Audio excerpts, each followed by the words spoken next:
অন্তর্বর্তী সরকার আরো 1 থেকে 2 বছর ক্ষমতায় থাকবে, তখন দুর্বল মন্ত্রীরা পরিবর্তন হবে এবং ডক্টর মোহাম্মদ ইউনূসকে প্রেসিডেন্ট করে ঐক্যমত্যে জাতীয় সরকার গঠিত হবে। এছাড়া সংবিধান বদলে ক্ষীণ গুঞ্জন উচ্চকিত হলে আগামী 5 বছর গণপরিষদের নির্বাচন, সংবিধান প্রণয়ন ও গণভোটে কাটবে। নির্বাচনে বিএনপি ক্ষমতা আসার সম্ভাবনা আছে, তবে পুরো মেয়াদ শেষ করতে পারবে কিনা তা নির্ভর করবে দুটি কৌশলের উপর। সরকার আছে ভাই অন্য চিন্তা, হ্যাঁ অন্য লেভেলে খেলতেছে। কি লেভেলে খেলতেছে জানেন?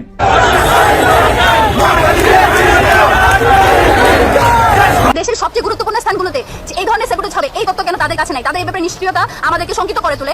বাংলাদেশে আগামী নির্বাচন ফেব্রুয়ারিতে হবে এমন প্রত্যাশা নিয়ে আমরা অপেক্ষা করছি, কিন্তু পর্দার অন্তরালে এই নির্বাচনকে বানচালে নানা রকম ষড়যন্ত্র চলছে। পাশাপাশি বাংলাদেশের ভেতরে বড় রকম অরাজকতা সৃষ্টিরও নানান রকম পরিকল্পনা চলছে। কোন সময়ের রাজনৈতিক প্রেক্ষাপট বা পরিস্থিতির উপর বিশ্লেষণ করে আপনাদের সামনে কিছু গুরুত্বপূর্ণ ভিডিও ফুটেজ নিয়ে হাজির হয়েছি।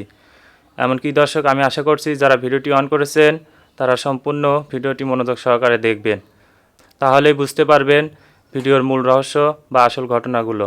তো প্রিয় দর্শক, আমি আর বেশি কথা বাড়াতে চাই না, চলুন দেখে আসি আজকের সেই কাঙ্ক্ষিত ভিডিওগুলো। তবে তার আগে বলি, যারা এখনও চ্যানেলটি সাবস্ক্রাইব করেননি তারা চ্যানেলটি সাবস্ক্রাইব করে পাশে থাকা বেল আইকনটি বাজিয়ে দেবেন। আর যারা ইতিমধ্যে সাবস্ক্রাইব করে রেখেছেন তাদেরকে অসংখ্য ধন্যবাদ।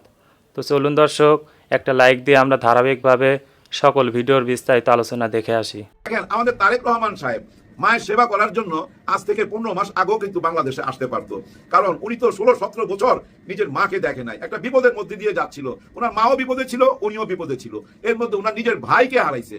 কিন্তু এই 5ই আগস্টের পরে সে বিপদ তো থাকার কথা না, ওনার তো ছুঁইটা আসার কথা ছিল নিজের মায়ের কাছে, সেই মায়ের কাছে যে মায়ের সাথে ওনার পৃথিবীতে আসার আগেই সম্পর্কটা হয়েছে। কিন্তু উনি আসে নাই, মা নিজে যায় দেখা করে আসছে এবং দেখা কইরা আবার বাংলাদেশে চলে আসছে সন্তানকে রাইখা। তাইলে সন্তান কেন আসতেছে না?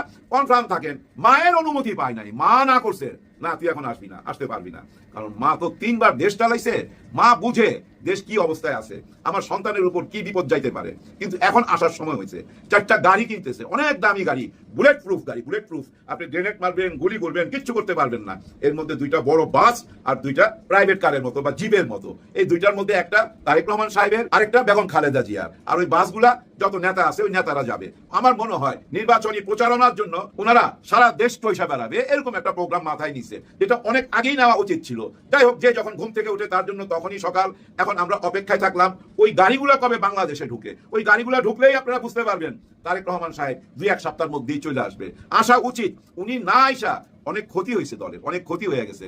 এই ক্ষতিটা কেমন জানেন? দেখেন, এই যে গত একটা বছর, এই 15 মাসের মধ্যে একটা বছর ওনারা শুধু বসতেছিল, সংস্কার করবে, বিচার করবে, নির্বাচন কিভাবে হবে, কি পদ্ধতিতে হবে, জুলাই সনদপত্রটা কিভাবে আসবে, কিভাবে ঘোষণা দিবে, এই আলাপই চলতেছিল। কোনো সুরাহা পাচ্ছিলাম না। কেন পাচ্ছিলাম না? আপনারা একটুখানি চিন্তা করলেই বুঝতে পারবেন।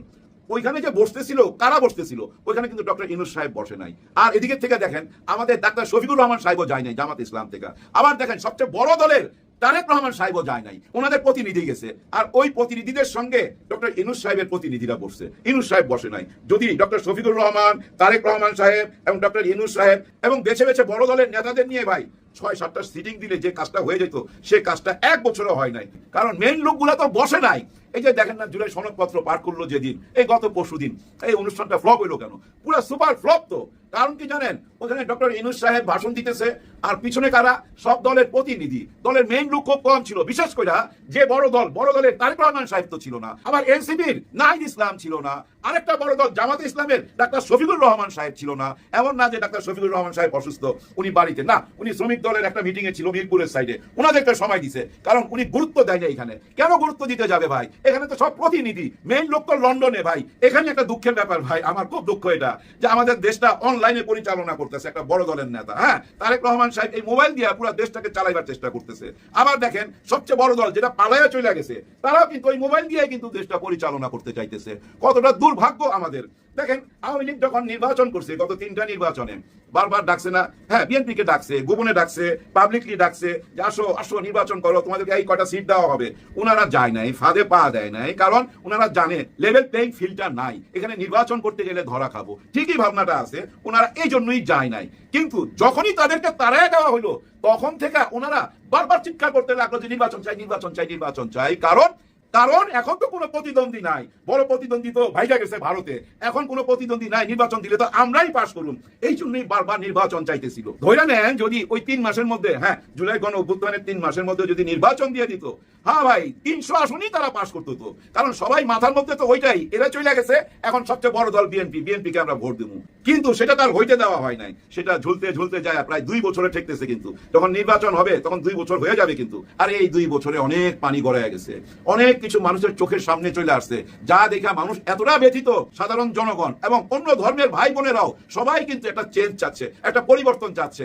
এই কি এই অরাজকতা তো মাইনা নেওয়া যায় না, এদের হাতে ক্ষমতা দিলে আমার তো দেশ ওই একই পথে যাবে, এরকম একটা রব উঠে গেছে। আর এই রবটা উঠে যাওয়ার পিছনে ভাই একমাত্র কারণ কি জানেন? কিছু ভুল মানুষের কথাবার্তা। হ্যাঁ, কিছু ভুল মানুষের কথাবার্তা। ওরা যদি একটু বুঝা নিত, একটু মাইনা নিত যে আরে ভাই আমরা তো 16 বছর আন্দোলন করছি, অনেক কিছু করছি, কিন্তু আমরা তো শেখ হাসিনাকে সরাইতে পারি নাই। যারা সরাইলো তাদেরকে কেন আমরা অবহেলা করুন, তাদেরকে আমরা বুকে টাই না নি, তাদেরকে সাথে নিয়ে রাজনীতি করি না কেন? ফাঁকা মাঠে তো গোল দিয়া লাভ নাই, একটা বিরোধী দল তো লাগবে। শক্ত বিরোধী দল না থাকলে সরকার গঠন করে কি করবেন ভাই? 2 বছর টিকতে পারবেন না, আবার ধাক্কায় টাই না নামায় দিবে ভাই। সিনেমাতে দেখেন না, হিরো যত বড়ই হোক, যত কারিশমা দেখাক না কেন, ভিলেন যদি স্ট্রং না হয় তাহলে কিন্তু ছবি জমে না, অ্যাকশন ছবি জমে না। হিরো যত বড়ই সুপারস্টার হোক না কেন, একটা সুপারস্টার ভিলেন লাগবে, নাইলে কিন্তু সিনেমা জমবে না। ঠিক তেমনি একটা বড় বিরোধী দল যদি আপনারা না নিয়ে সরকার গঠন করেন তাহলে ওই সরকার টিকবে না। যার জন্য ওই পিআর সিস্টেম চাইছে। পিআর সিস্টেম দিলে কি হয়তো জানেন? অনেক দলই এই সংসদে যাইতে পারতো। হ্যাঁ, ছোট বড় অনেক দলই সংসদে যাইতে পারতো।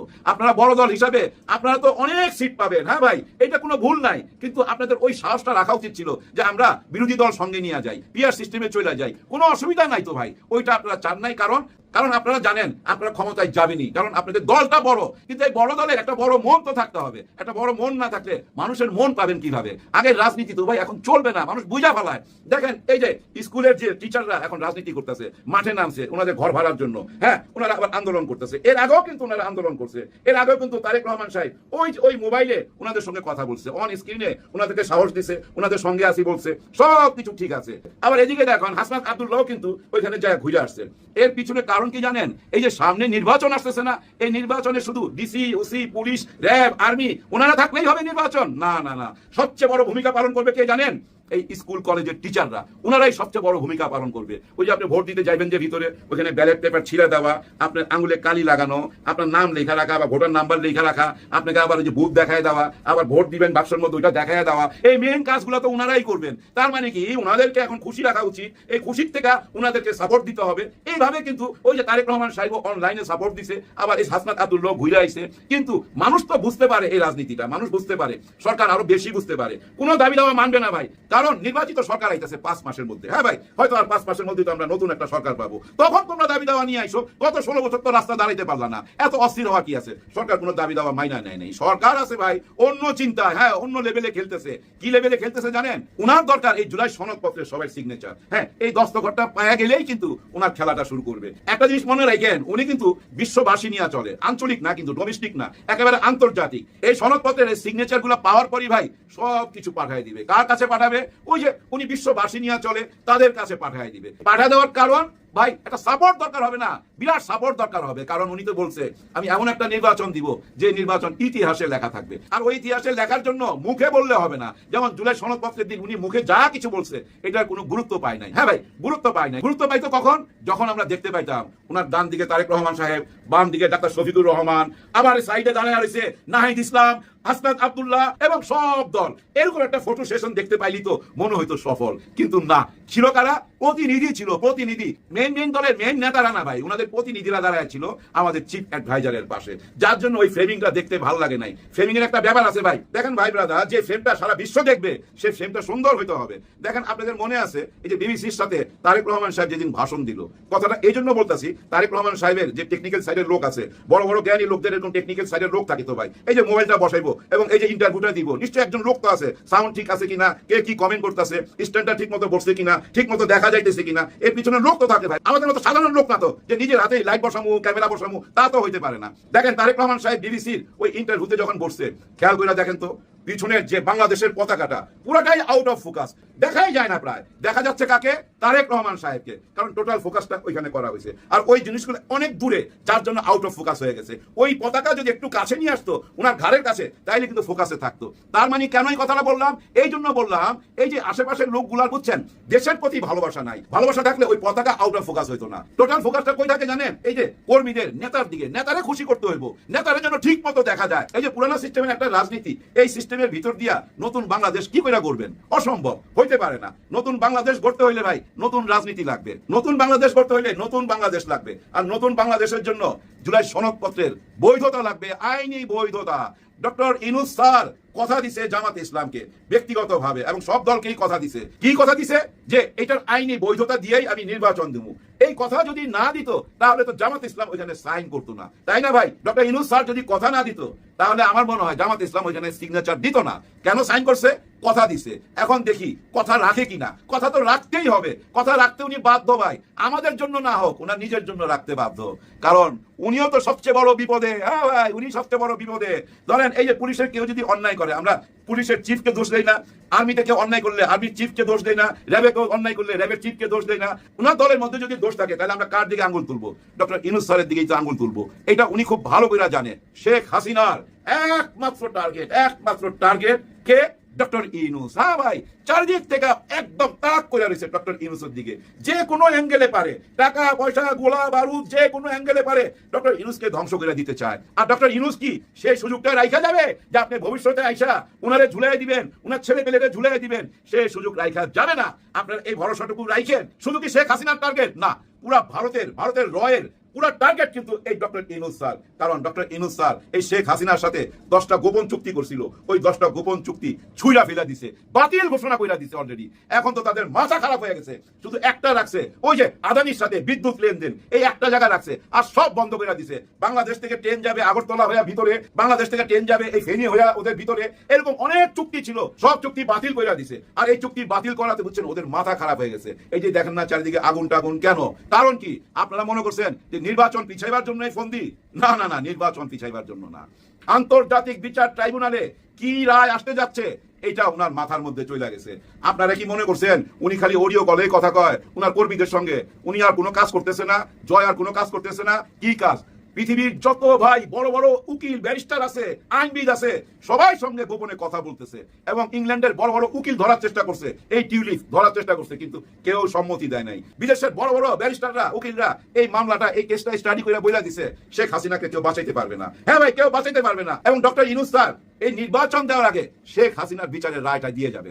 একটা আপনি লেখা রাখতে পারেন এবং জুলাই সনদপত্র বৈধতা দিয়ে যাবে। ভুল হবে না ভাই, কোন রকম দুশ্চিন্তা করেন না। সবকিছু ভাই একটা সিস্টেমের মধ্যে দিয়ে যাইতে হয়, বুঝেন না? দুনিয়ার মাঠের খেলোয়াড় তো, তাদের খেলা বুঝতে আমাদের সময় লাগবে। জুলাই গণ অভ্যুত্থানের সাথে বা এনসিপির কারোই কোনো দুশ্চিন্তা করার কারণ নাই। সমস্ত দুশ্চিন্তা এখন ডক্টর ইউনূস স্যারের মাথায়। পাশাপাশি সাবেক সেনাপ্রধান, মানে আমাদের সেনাবাহিনীর বিদায় নেওয়া সাবেক যিনি প্রধান ছিলেন ইকবাল করিম, তার একটি ফেসবুক স্ট্যাটাস নিয়ে ব্যাপক আলোচনা হয়েছে। তিনি একটা লম্বা স্টোরি লিখেছেন কয়েক পর্বে। দর্শক, বিএনপি এবং জামায়াত যে আবারও বাংলাদেশকে একটা অনিশ্চিত ভবিষ্যৎ দিকে নিয়ে যাচ্ছে সেটারও কিছু তথ্য হাজির করতে চাই।